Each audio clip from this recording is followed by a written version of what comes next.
Welcome back to a new video. Guys, Black Clover is back with chapter 315, the Super Giant Battle.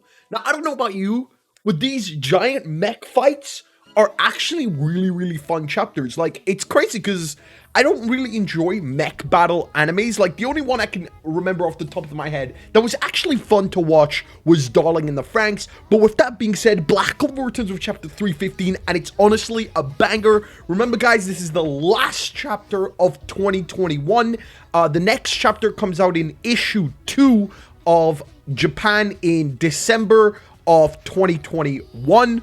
Now remember, in Japan, their calendar for Shonen Jump ends in November. That's why this is the last chapter. Next week is issue 1 of 2022. It's just the way the Japanese calendar works. Different calendars work differently across the world. I know Iran is like in like the 1300s in their calendar. It's just different, and it's just that's how that works. So Black Clover is on break next week and returns the week after. My current predictions is that we are going to get a color cover page. Now, obviously, I don't know if we will, but I would at least hope a color page. It usually does happen, and especially since My Hero Academia is getting next week, Black Clover to get the week after would honestly be so cool.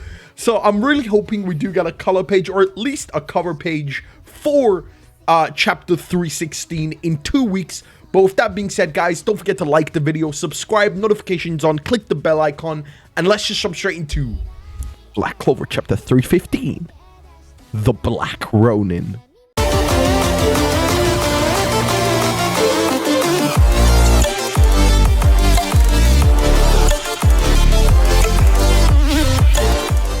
Alright, yo, jumping straight into it. We'll get into the whole Black Ronin stuff a little later. It's a big theory of mine that's actually sort of already true from a couple videos ago, about a year ago, maybe at this point, if anything. But anyway, the chapter starts seconds where last week's chapter ended. All of the Black Bulls, except Noct and Asta, inside of the base are shouting, "Let's go!" Charmy's like literally feeding everyone magic at the same time. So literally everyone not only has a boost to their magic, not only is being protected by Vanessa, they are also on infinite amount of magic because of Charmy, and they literally bang punch Lucifero in the face, and yo, he genuinely does look like a giant dick. It's kind of weird. But yeah, anyway, Luck then uses his magic sensing abilities and finds Captain Yami and Captain William. And it's crazy, right? Like, finally somebody mentions William, like. And you know what, also, like, on a side note, you guys have probably already read the chapter at this point. What annoys me is that nobody is here for William. We don't see Patry this chapter. We don't see Yuno this chapter. Like, we don't see any of the Golden Dawn this chapter. Like, where are these people? Like, the Patry and them were supposed to be outside. I don't understand where they are. Yuno is supposed to save William, and they're just not here. And it really does feel like Tabata is seriously downplaying William's being a hostage at this point. But the Black Bulls attack the Lucifero monster. Noct is then shown, he's actually standing on the top of the Black Bull's base.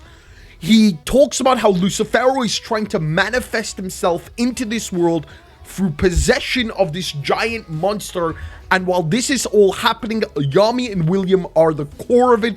So if they rescue Yami and William, the possession will stop, the gates will finally close, and it's the end of the war. Now, obviously, I don't think that's how that's going to play out. Even though the chapter ends like that, I really don't think they're going to win, per se, in this arc. So I'm actually interested to see what happens. Lucifero then attacks, absolutely crumbling the Black Bull's base's arms. We see Henry and Gordon saying that even though they're absorbing as much magic as they can, the magic is overflowing. They literally can't go more. Vanessa even goes on to say that Rouge is doing her best to protect the core of the Black Bull base. This is where all of the members are, and she can't do anything more, and it's like draining all of her magic, and Charmy is literally feeding her an endless supply of magic. And they say, we can't go on like this. We have to end this fast. And Noct even says, we absolutely cannot let the Demon King to be released into this world. We then see the other citizens of the rebellion literally being crushed into the ground by Lucifero's gravity, and they're like, is there nothing we can do but watch? And bang! We see an explosion of fire, and who else? Mereoleona and Fuegoleon back to back, just sending waves of fire and bolts of destruction towards the giant Lucifero monster. The fact that they're both actually standing is insane. It does actually look like Fuegoleon is sort of kneeling, but Mereoleona is standing literally upright. The gravity means nothing in her presence of Mana Zone, and it's actually quite insane. Fuegoleon is using Salamander. Yeah, the other members of the rebellion are like, even inside this field of gravity, what are these people? And they're saying, even still at this rate, the gravity is getting stronger. They're going to lose. We then see the Black Bull's base once again punch Lucifero. They then shoot cannonballs towards the giant Lucifero monster, and it looks like they're actually winning. And then the monster looks towards them and instantly crushes the Black Bull's base, with only the center not being affected. That's where they all are, and that's where Rouge's power is currently focused at. Everyone else, we then see a panel of everyone else. Obviously, remember the beginning of hope and despair. We're right now in the despair part. Everyone's saying it's impossible. We get a quick reaction of everyone saying, we're screwed, someone save us. We then get this beautiful panel of all of the Black Bull members saying, it'll be okay. We then get an outward zoom shot, isn't that right? On the top of the hill of the Spade Kingdom, looking at the destruction, draws Yami's katana. Asta. Yo! Bro! How did he get there, first of all? Yuki Tabata. So dramatic. Like, the camera zooms out and he's just standing there on a hill, withdraws Yami's katana from the grimoire. Libe on his shoulder like, fucking Libe looking like the SpongeBob emote. And Asta's just standing there. And ladies and gentlemen, use that sword to shine the light of hope in darkness.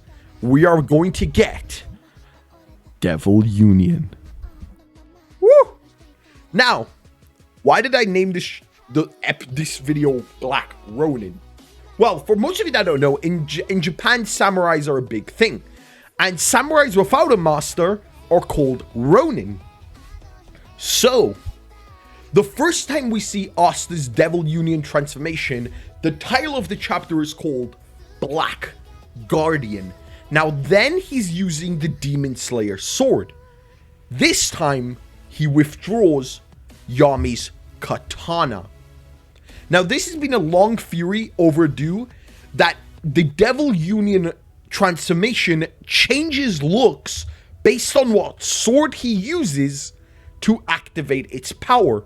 Now, originally he used the Demon Slayer sword and it was called the Black Guardian. It makes sense. It's more of a tank based. He's got this whole armor plates and everything, and it looks super, super sick. But this time, he's about to use Yami's katana. And I think this is going to confirm the theory that his Devil Union is going to change looks based on the sword he's holding. So now that he's about to activate it with Yami's katana, I think the title of the next week's chapter of 316 in 2 weeks is going to be called Black Ronin.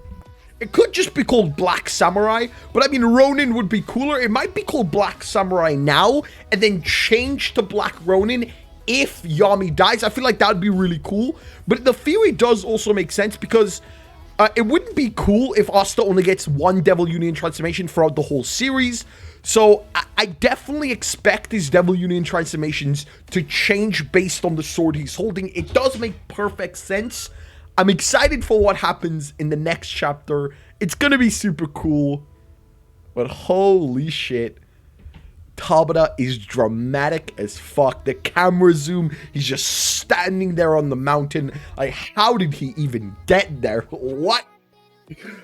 Tabata, what? Oh, so dramatic, dude. I love it, though. I actually love it. Asta arises next chapter.